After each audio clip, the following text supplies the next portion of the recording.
Hola Alex, espero tu invitación, si te parece.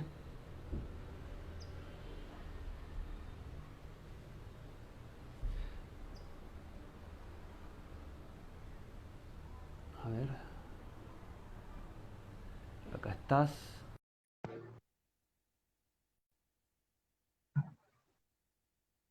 Sí, ya la acepté, Alex. Está esperando, ahí te estás conectando. Ojalá Bueno, que salgas en pantalla esta vez. vale. Sería...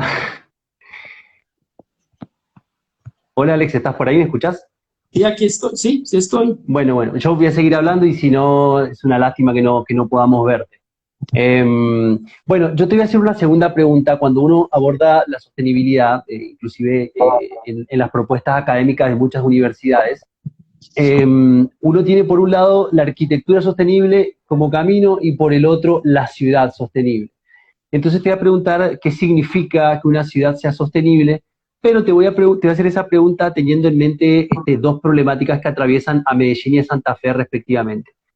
En el caso de Medellín, bueno, tenemos dos periodos al año en los cuales hay problemas con la calidad del aire, eso voy a dejar que lo explique vos mejor. Y respecto a Santa Fe, que les comento a todos que Alex ha visitado Santa Fe, ha andado por allá, tiene un problema de inundación cíclica. Nosotros sistemáticamente tenemos puntos de anegamiento en la ciudad. De hecho, en el 2003 hubo un evento de proporciones catastróficas, literalmente la tercera parte de la ciudad quedó bajo agua.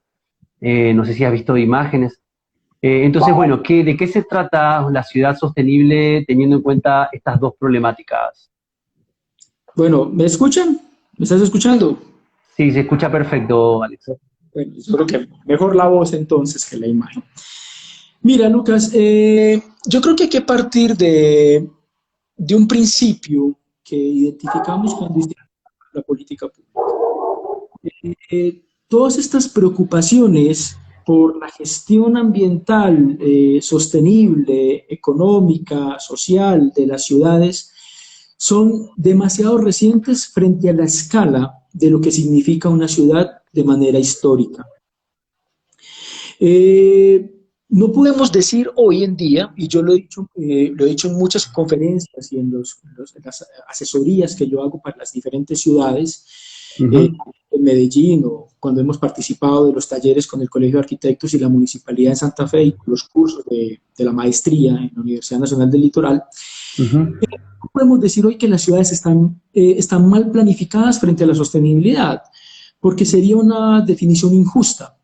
Las ciudades han sido creadas bajo conceptos históricos y culturales de más de 300, 400 años en el contexto latinoamericano y se fundaron o se desarrollaron en un momento en el que el planeta era infinito, en consumo, en materias primas, en ambiente, en que nadie esperaba que, digamos, no se cuantificaba, no tenía ese impacto. El siglo XX fue determinante con temas de industrialización y crecimiento en ambas ciudades, si podemos seguir haciendo el paralelo que nos planteas, ¿cierto? Medellín Ujú. como un centro de desarrollo industrial en los años 30 o 40, un gran crecimiento en el centro de la ciudad, pero esta ciudad tiene un valle que está a 1500 metros sobre el nivel del mar y rodeado de una cadena de montañas que tiene una diferencia de cerca de los 1000 metros de altura. Muy rico en agua, muy rico a nivel ambiental, pero digamos, el crecimiento urbano excesivo de los últimos 60 años ya satura esa capacidad de carga ecológica que tiene el valle y es lo que empezamos a padecer hoy en día como una crisis ambiental, específicamente por el tema del aire en la ciudad de Medellín. La ciudad de Santa Fe también está sometida a ciclos de balances hidrológicos que por calentamiento global y cambio climático también se van a salir, digamos, de los conceptos históricos o formales. ¿Qué ha pasado? Que en los últimos años en las ciudades estos fenómenos se han podido hacer más perceptibles, mucho más evidentes, tanto las inundaciones como las sequías, y las respuestas desde la ingeniería, desde la infraestructura, hay que decirlo que tecnológicamente no son tan oportunas, o poder decirlo, tiene una escala de gestión del tiempo que hay que tener con mucho más calma. La escala de intervención en una ciudad se puede definir en décadas. Las acciones que yo haga por mejorar el aire, por arborizar, por controlar el agua, por gestionar los recursos naturales, se miden en décadas, mientras que lo que hacemos en los edificios se mide en años. O sea, los impactos ambientales de los edificios se cuantifican años. A los 2 años tú ya sabes el impacto de una edificación. Para definir los impactos de una ciudad hay que esperar décadas. Entonces eso es lo que hace complejo esa definición de lo que es sostenible urbano, porque tenemos que plantearnos cambios hoy cuyos resultados van a ser visibles y favorables, ojalá, en los próximos 20 o 30 años. Te lo pongo como expectativa porque los proyectos que hicimos con la Alcaldía de Medellín en el periodo pasado, con Federico y con la dirección de Alejandro Restrepo en la Oficina de Proyectos Urbanos Estratégicos, digamos que en el común de la gente una actuación de un alcalde o de una serie de alcaldes tengan esos impactos inmediatos en la ciudad. Pero lo que hay que entender es que las escalas urbanas se gestionan en tiempos en los que hay que tomar acciones hoy para ver qué va a pasar en 20 años. Entonces, las acciones que tiene que tomar Santa Fe con respecto al agua son acciones de infraestructura, de mirar el modelo de gestión hidráulica y plantearse acciones cuyos resultados no se van a ver en menos de 20 años. ¿Cuál es el problema? Hay que empezar ya. Y hay que empezar entendiendo cuáles son los ciclos económicos, cuáles son los balances, cuáles son las cargas y los beneficios de hacer estos ejercicios de planificación. En el caso de Medellín, sí podemos decir que esta ciudad, muy a pesar de lo que ha sucedido con el tema del aire, se han tomado algunas estrategias como los parques urbanos, los corredores verdes, la preservación de algunas zonas de la ciudad que se puedan, digamos, volver en esos pulmones verdes o en esos temas de conectividad. Pero lo que es importante como mensaje para los arquitectos y los planificadores es entender que tenemos y hay que tomar acción hoy en día desde la planificación. Y en esto incide mucho el perfil político, la voluntad política de la que hace el gobierno. Porque si no se hace, digamos que el mandatario de turno, los políticos tienen que despersonalizar sus actuaciones urbanas y pensar en el Medellín o en Santa Fe de los años 2030, 2040. Lo que pasa es que políticamente se han gestionado nuestras ciudades en América Latina en periodos presidenciales de 4 años, que quieren inaugurar y pasar a la historia como los alcaldes que hicieron algo. Pero realmente se necesita más fuerza democrática en el sentido de que los ciudadanos participen más de ese tipo de acciones y también comprendan que la gestión de una ciudad no es necesariamente la voluntad de un político, sino también acciones ciudadanas. En ese sentido, claro, elementos como la política pública de construcción sostenible que hicimos acá se vuelven instrumentos que le permiten a la gente participar de esos procesos. Entonces, lo que yo veo relevante, 2 mensajes para terminar este tema. Lo primero, como lo decía Jaime Lerner a principios del año 2005, en un libro fantástico que se llama Acupunturas Urbanas, recién se habían revelado que los temas de ciudad eran los temas de mayor impacto a nivel mundial. Y Jaime Lerner dice magistralmente, las ciudades no pueden ser el problema, la solución. Entonces hay que plantear esa ciudad sostenible, amable, esa ciudad equitativa, esa ciudad ambiental, pero pensar que suceder en un lapso de 3 o 4 años con una alcaldía o una gobernación o una intendencia no va a suceder. Son acciones que tienen que proyectar, que se tienen que orientar muy bien a esa forma de hacerlo posible. Ese era el primer factor. No podemos llenarnos de desesperanza, aún en la crisis que tenemos, en el COVID, en la pandemia. Yo creo que es muy importante siempre tener una postura frente a lo que es la ciudad. La ciudad es el mejor invento o el mayor invento que ha creado la humanidad. Por ahí en el siglo XX no nos quedó tan bien, pero tenemos el siglo XXI para lograr hacer esa transformación urbana. Y creo que Medellín como lo fue Bogotá en los años 90 y otras ciudades de América Latina, dieron unas pautas muy interesantes. Curitiba en Brasil, por ejemplo, fue un referente de 30 a 40 años de buena gestión de sostenibilidad. Ahora hay dificultades, pero digamos que se sostiene en el tiempo. Pero yo creo y tengo fe que ciudades como Medellín y ciudades como Santa Fe van a salir adelante en modelos de gestión urbana, esos modelos de gestión ambiental, de entender muy bien cuáles son esas dinámicas y aportar entre todos a ese crecimiento sostenible de una ciudad. Voy a rematarte diciendo una frase con la que yo empezaba casi todos mis reportes a la alcaldía del doctor Federico cuando estábamos haciendo la parte que es relevante también, y dice, antes de construir ciudad, tenemos que construir ciudadanía. Entonces, en ese sentido, todas las personas tienen que participar de los modelos.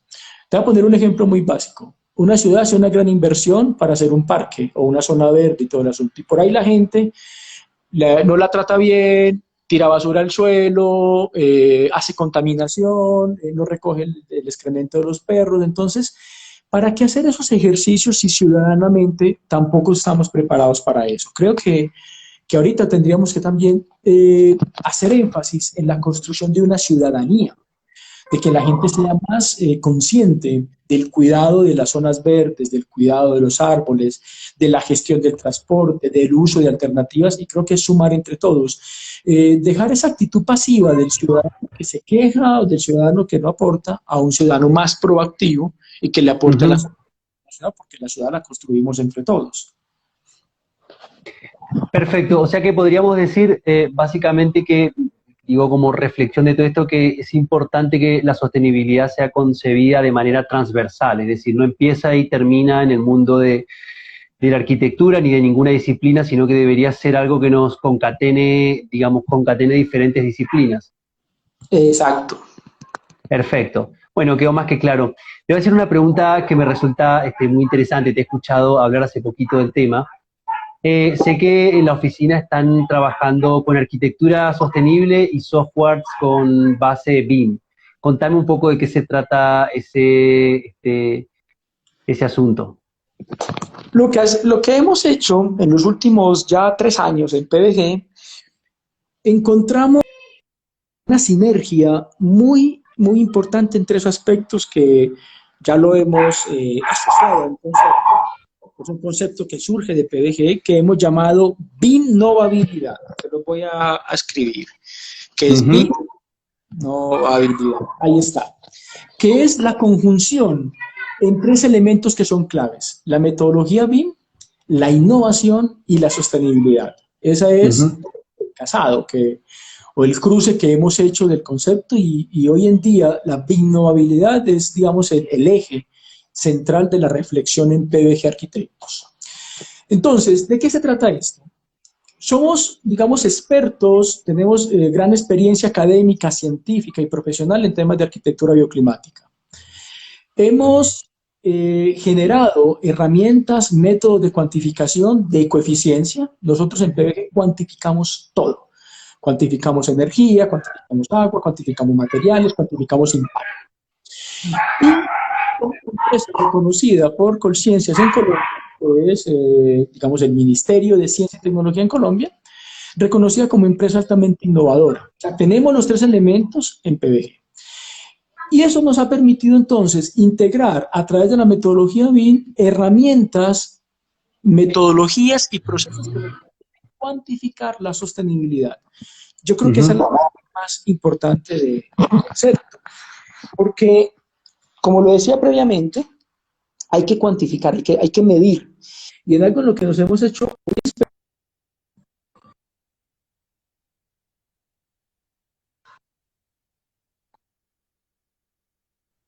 Hola, Alex. Vos sabés Que que nos hemos perdimos la hecho voz muy un ratito. Ya Podrías lo acomodar el puse mejor. micrófono, te ¿Ahí está escucho un mejor? poquito lejos.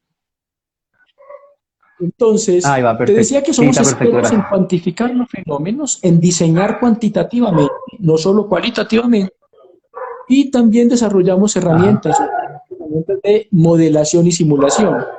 Eso nos permitió, incluso hace ya un par de años, con Camacola Antioquia, el premio de la dimensión de desempeño de la sostenibilidad de las edificaciones. Entonces, PBG Arquitectos puede cuantificar el desempeño energético de un edificio desde el modelo. Podemos calcular cuál va a ser su desempeño en energía, su desempeño en temperatura, su desempeño en ventilación, su desempeño en iluminación, su desempeño en materialidad, sus impactos, cuantificar la huella de carbono del edificio, podemos cuantificar su huella hídrica, cuántos litros de agua va a consumir, y todo eso se hace desde el diseño. O sea, antes de que el edificio se ponga la primera piedra o se haga la primera palada, PBG Arquitecto ya sabe cuánto va a consumir ese edificio. Y eso ya nos va a dar un modelo de gestión de ciclo de vida que nos permite, digamos, ver previamente cuál va a ser ese desempeño. Digamos que eso es lo más relevante o de los temas más relevantes que tenemos ahorita como ejercicio profesional. Perfecto, queda clarísimo. Me veo obligado a preguntarte si tienen, digamos, posterior a ver, todo lo que me has contado tiene que ver con planificar básicamente y tener claro cuál va a ser el impacto medioambiental de un determinado proyecto. ¿Ustedes han hecho ejercicio de medición posterior a la construcción durante la operación del edificio como para de alguna manera verificar que todas las decisiones que se hayan tomado previa realmente se hayan alcanzado los valores de eficiencia deseados? Digamos que lo primero que hemos identificado, muy a favor de nuestro ejercicio profesional, en 20 años de experiencia profesional, es que las posventas bioclimáticas de PBG son menores del 1%. Eso es ya determinante de nuestro ejercicio. Hemos identificado, o lo que la experiencia nos ha permitido entender, es que cuando hay modificaciones en los diseños durante el proceso de construcción, obviamente se pierde, se rompe un poco la burbuja de la exactitud y se incrementa, digamos, el nivel o el factor de error.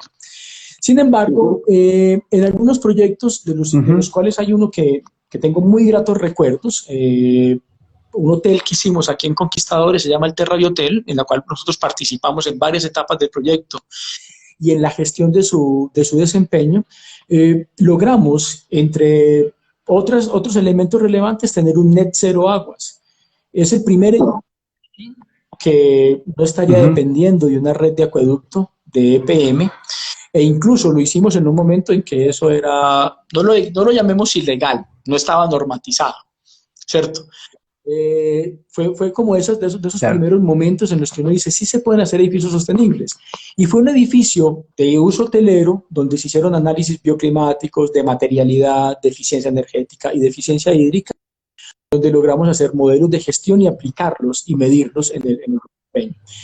Hubo dificultades, algunas en la parte constructiva del edificio, del modelo de gestión, pero hoy está operando y es un proyecto que vale la pena revisar desde el punto de vista de la sostenibilidad. En muchos otros proyectos, digamos, el tema de monitorizar, cuantificar, lo hemos hecho poco. Yo me refiero al tema de que tenemos cero postventa es porque muchos o la mayoría de nuestros clientes terminan tremendamente satisfechos con el desempeño de nuestros cálculos. Y se asume en algunos casos que algunas, digamos, detalles que puedan darse por falta de, digamos, de poca calidad que se puede dar en algún elemento de los efectos bioclimáticos, algunos de ellos puedan darse por modificaciones en los procesos de diseño. Afortunadamente, nuestro sistema de modelación y de simulación es bastante preciso, lo cual significa tener un margen de error muy bajo frente al desempeño de las edificaciones. Y recientemente, con la implementación de la metodología BIM bajo los parámetros de sostenibilidad e innovación, digamos que somos mucho más asertivos en el desarrollo de nuestros proyectos. Eso incluso es aventurado un poco a desarrollar nuestros propios proyectos constructivos, en los cuales estamos empezando a tener algún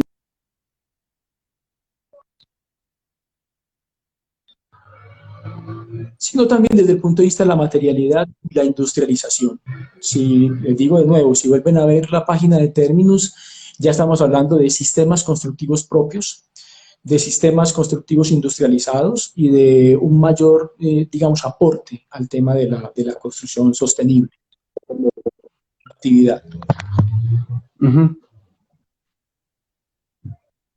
Perfecto. Vos sabés que me quería detener algo que mencionaste, hablaste de la gestión del agua en el proyecto del hotel y te iba a preguntar si me puedes contar un poco acerca de cómo, digamos, cuál fue la propuesta específica que hicieron, teniendo en cuenta que una de las estrategias que ha utilizado Santa Fe para lidiar con la evacuación de agua ha sido justamente el concepto de reservorio.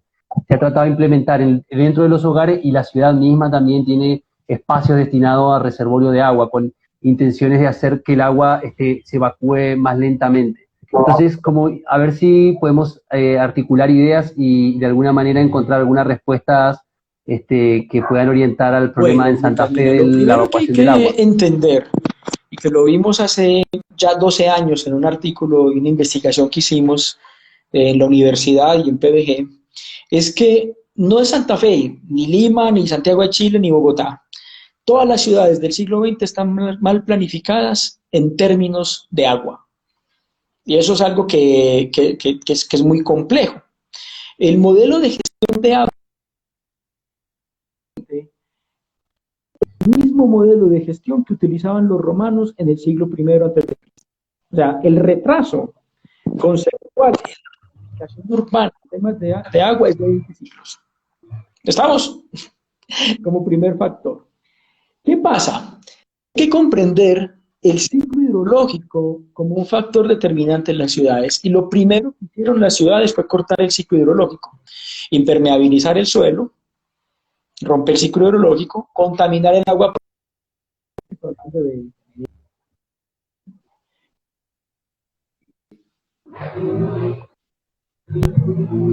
Alex, te voy a interrumpir, se perdió tu audio y está Ahí como está un mejor. poquito, hay como un delay.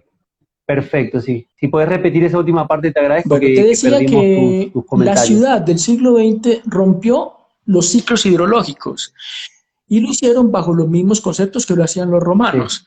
Contaminar el agua propia de la cuenca, los ríos y las quebradas se volvieron cloacas, alcantarillados, se pavimenta el suelo, Ujú. digamos, se impermeabiliza el suelo, se corta el ciclo de absorción. Y el tercer factor es tratar el agua lluvia como un residuo. Cuando nosotros podemos entender desde la planificación urbana todo el ciclo hidrológico, entonces podemos tener acciones como los reservatorios de agua que vos planteas, pero también hay que entender el uso del agua a diferentes escalas con 5 categorías que tiene el agua. El agua para las ciudades tiene que ser potable, en una proporción en la que nos permita beber agua para la vida. Pero hay otras categorías de agua que son las aguas grises, Ujú. que llevan jabón, una contaminación no, una contaminación no química, o digamos no orgánica, perdón. Está el agua lluvia, está el agua subterránea y está el agua servida o el agua ya con materia orgánica, digamos, de los sanitarios específicamente. Cuando la ciudad o el Ujú. arquitecto o el edificio se hacen conscientes de esas 5 categorías del agua, entonces se pueden hacer acciones tanto urbanas como arquitectónicas para gestionar el modelo del agua en las ciudades bajo esas categorías. El primer factor que hay que transformar ahí es un factor cultural.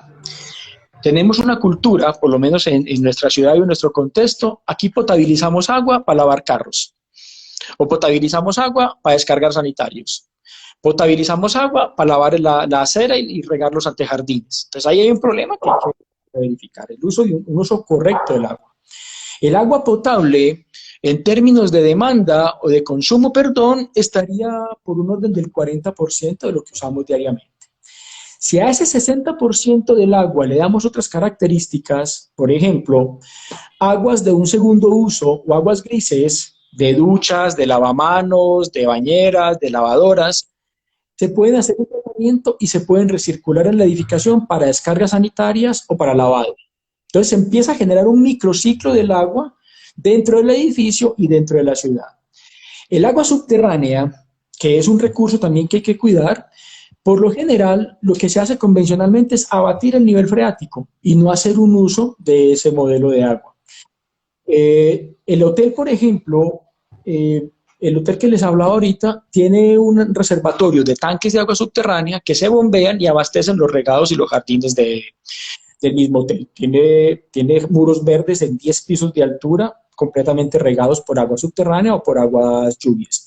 Y ahí está también el factor del agua lluvia, digamos, el tener agua lluvia disponible para riego o disponible para lavado.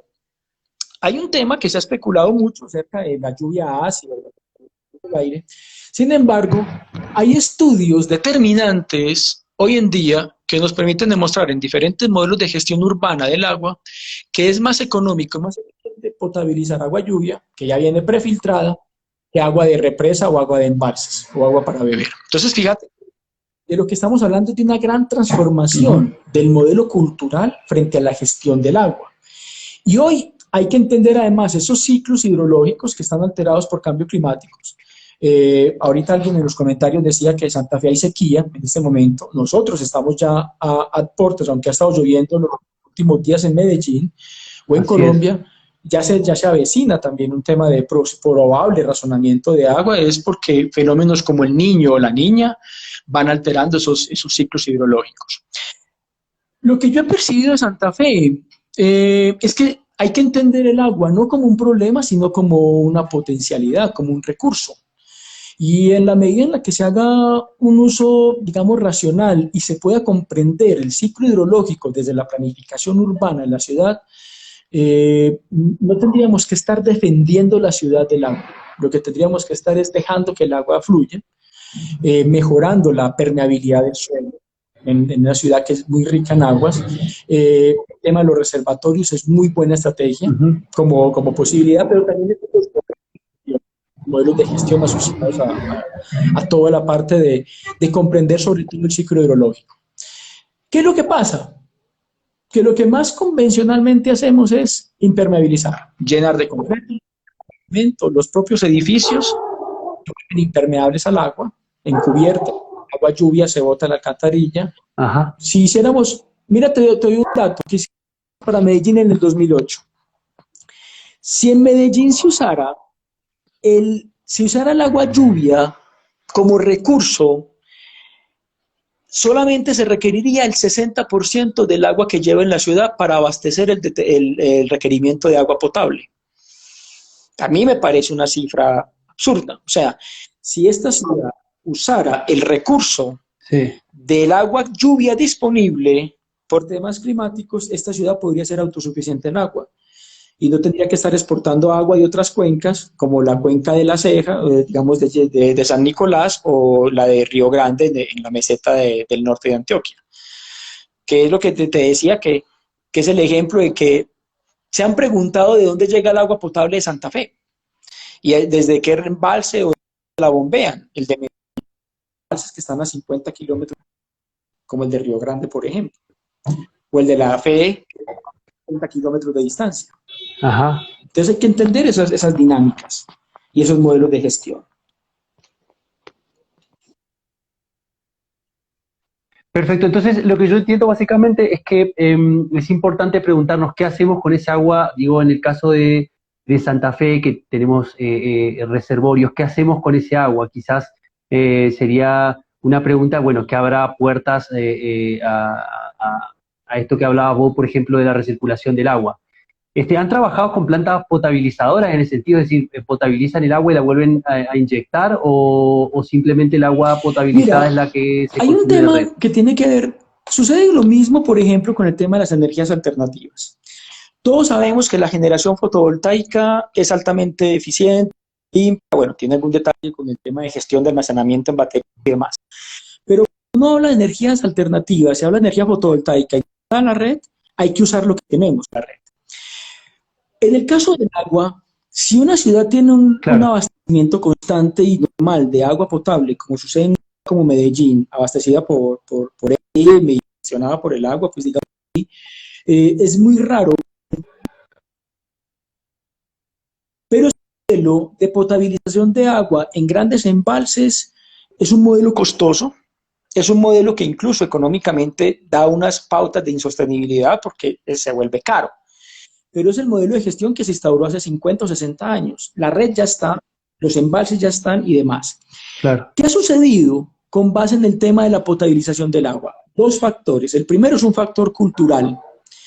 La gente cree que potabilizar agua solamente lo puede hacer una empresa prestadora de servicios. Que lo hace la EPM o la empresa prestadora de servicios, es la que te potabiliza agua y te garantiza limpia. Pero, obviamente, hemos identificado que en los últimos 15, 20 años hay un avance tremendo en tecnología de potabilización de agua y también ha bajado la escala. Entonces, sí se puede hacer potabilizaciones en pequeñas plantas que son muy efectivas, energéticamente son de muy consumo y que, digamos que en sostenibilidad económica es donde hay un problema. ¿Cuál es el problema?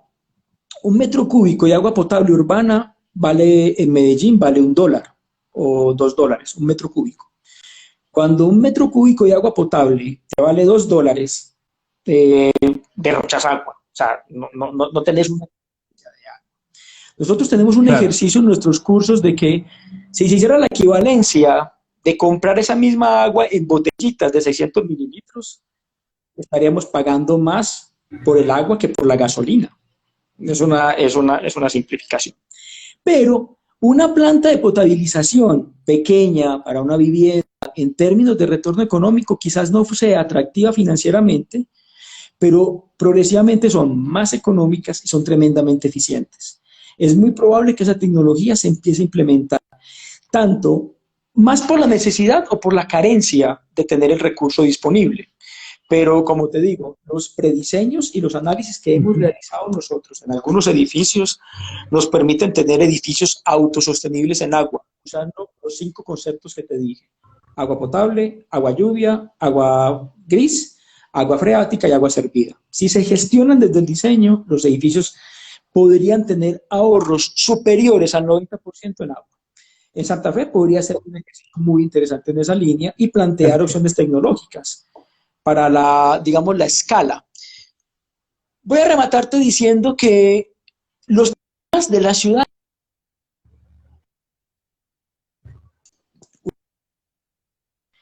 y los problemas de la sostenibilidad son problemas locales, son problemas puntuales. Entonces,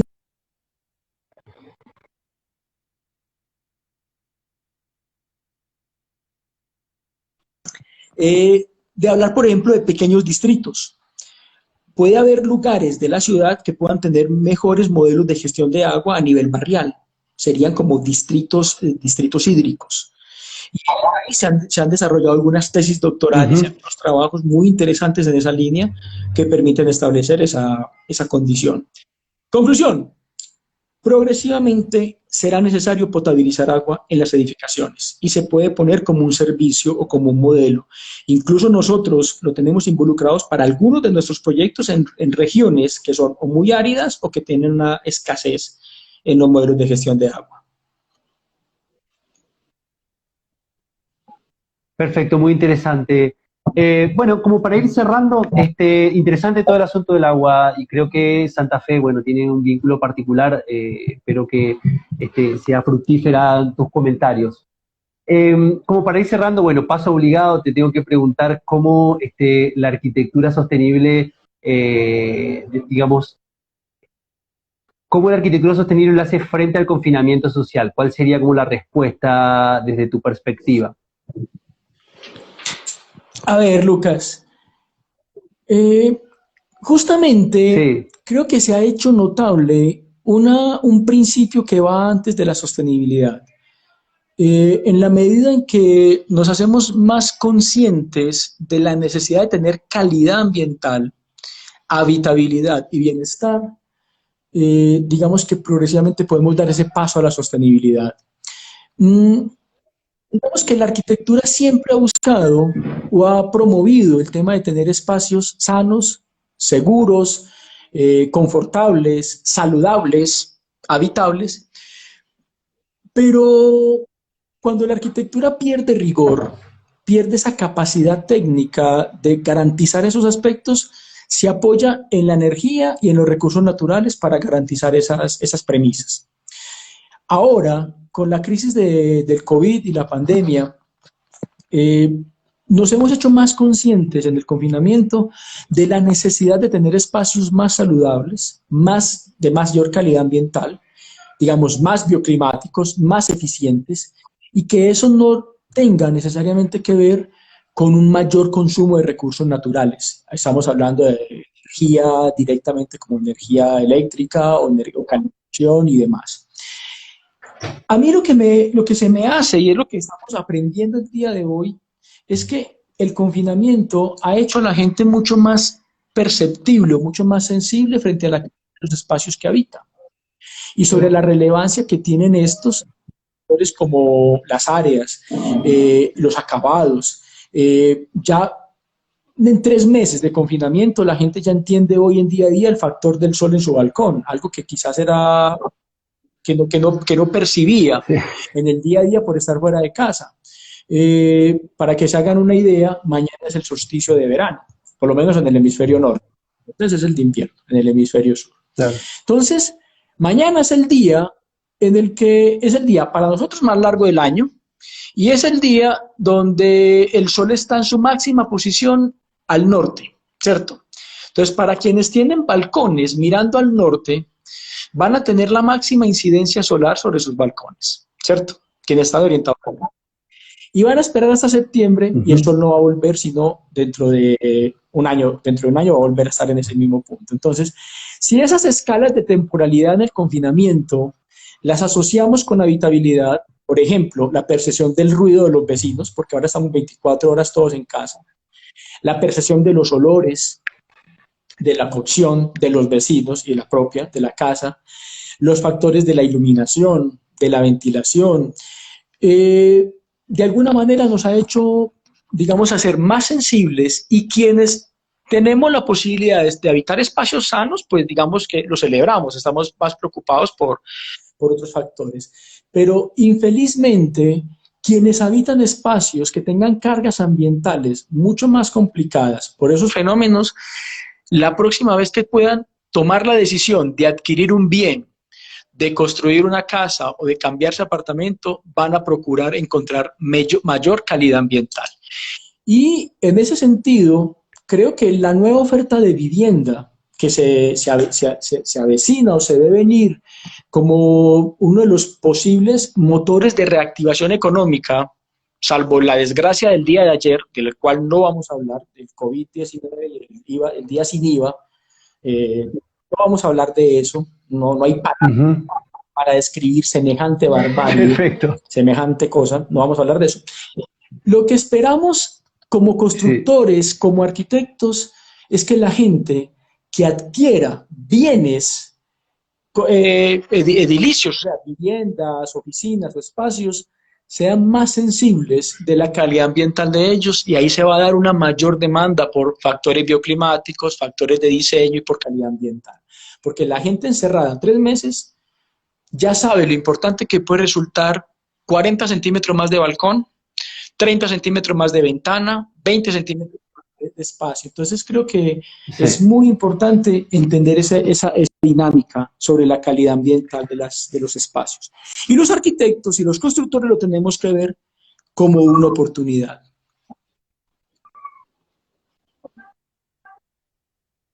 Perfecto, bueno, perfecto, quedó más que claro, Alex, simplemente contar a la gente que nos ve que ayer el gobierno quitó el IVA, entonces la gente salió desesperada a comprar y televisores. Bueno, ¿cómo?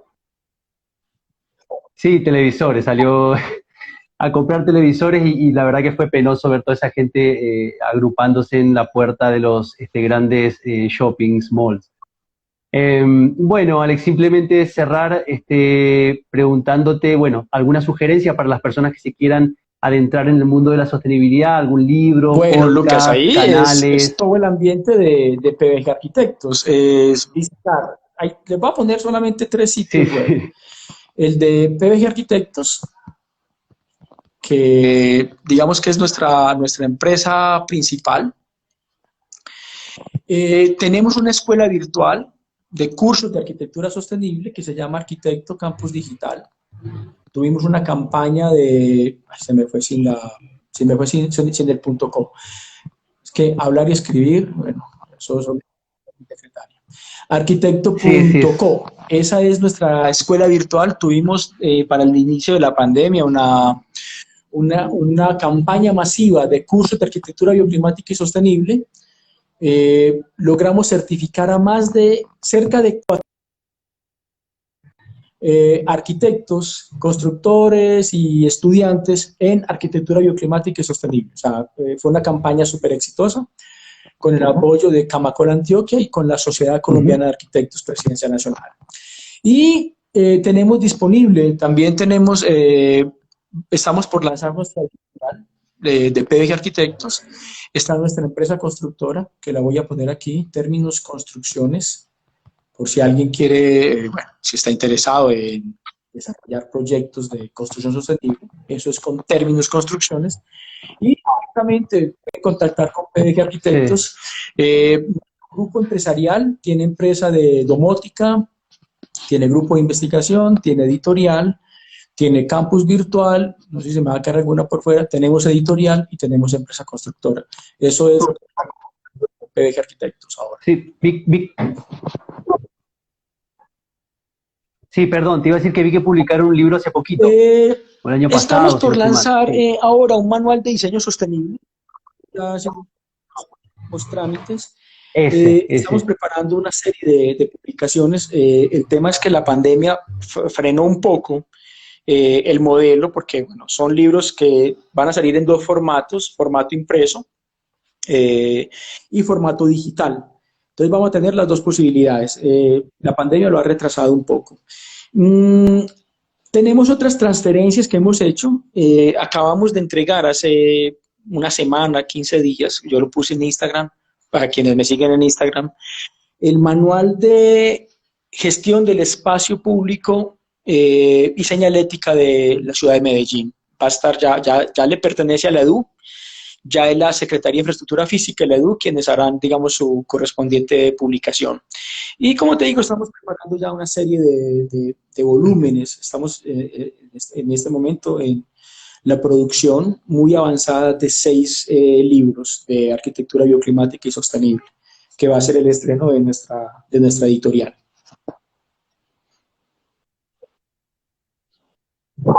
Perfecto, Alex.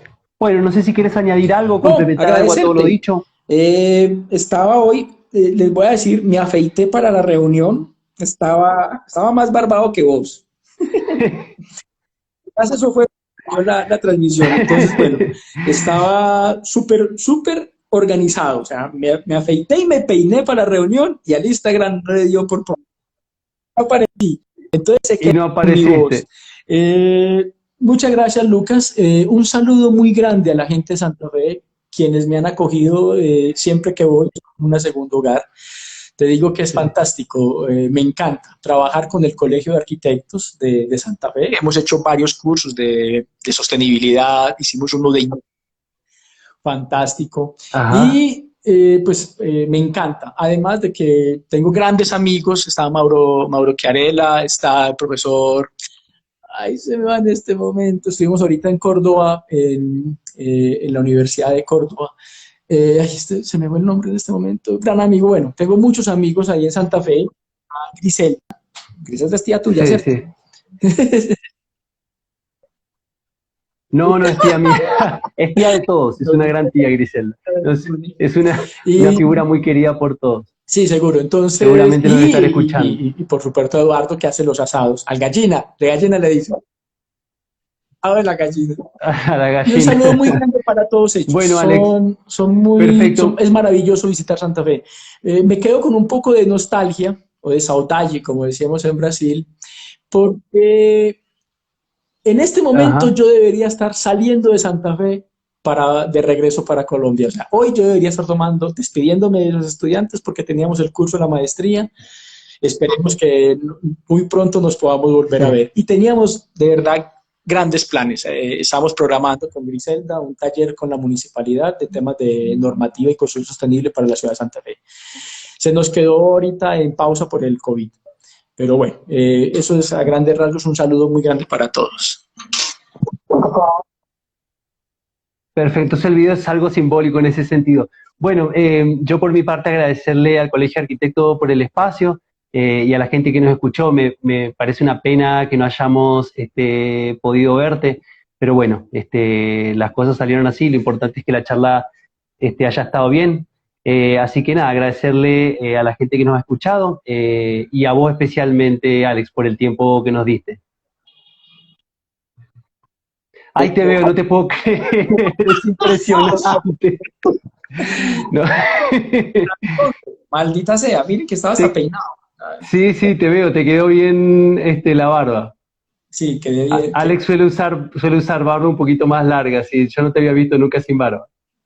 No puede ser que en la cámara haya decir, bueno, pero está bien para los que se quedaron en la presentación hasta el final, Sí, que era real, que eras yo, que soy yo, que sí, sí. está en mi oficina.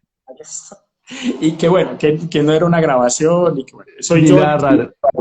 Mucho gusto. Rarísimo, rarísimo que Sí, no, rarísimo, sí, es un chiste el que nos hace la tecnología. aparece al final todo en off, todo oscuro, y ahora la cara. Aprovecho para entonces enviarles un saludo a todos que me vean y gracias, Lucas. Lo que corresponde es que repitamos. Me pueden invitar cuando quieran a tocar los temas de arquitectura bioclimática y a tocar los temas de sostenibilidad y eficiencia energética. Perfecto, yo voy a hablar con el agente del Colegio de Arquitectos a ver si organizamos alguna otra charla. Por supuesto, en una en la que hagamos estudio de análisis previo para que yo pueda aparecer desde el principio con Exactamente, exactamente. Mira cómo es la vida, aparecía al final. Bueno, en fin, así es la tecnología. Bueno, muchísimas gracias, Alex. Para despedir. Chao. Muchas gracias a todos por participar. Listo. Y estamos pendientes y ojalá podamos seguir en contacto. ¿Listo? Perfecto, gracias, Alex. Listo, gracias, chao. Chao, hasta luego.